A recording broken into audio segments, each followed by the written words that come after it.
So a couple things. I mean, they've won games when Kemba plays well, but that doesn't mean it all.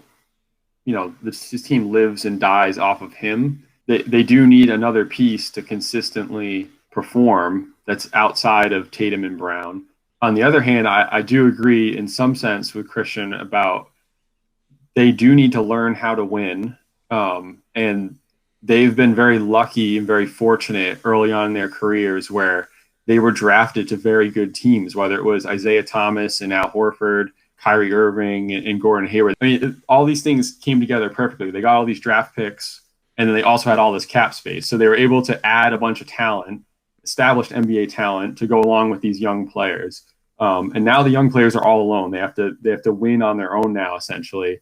But it's important not to just look at it through the lens of this season, because, I mean, if you look at past stars, they struggled for years to learn how to win. Both of those things can be true at the same time. Like, yes, Tatum and Brown are struggling to win. And even if you had better players on the team, they'd still be struggling to win in a sense because they haven't had to do it on their own. But they don't need to figure it out this year.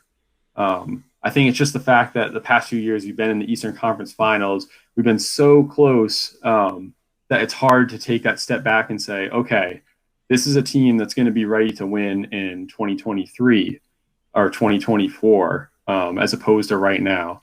And so I think they're feeling that pressure and they can't meet those expectations, and they shouldn't necessarily be expected to, but they should be playing better. If they could add some guys to take the pressure off of them, it would certainly help.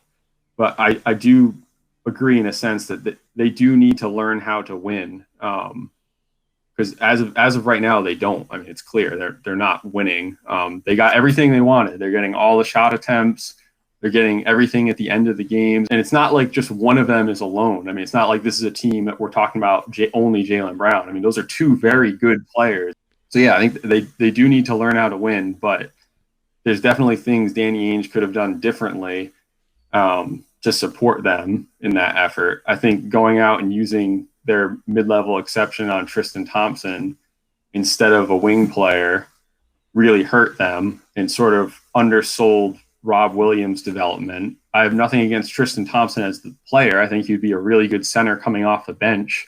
But right now they're manufacturing minutes for Rob by starting Thompson at the 5 and Tice at the 4 where he's out of position. It just doesn't make any sense. It's just not it's a poorly constructed roster, which is not characteristic of Danny Ainge. I don't know, it's just their depth chart is a quagmire. Yeah.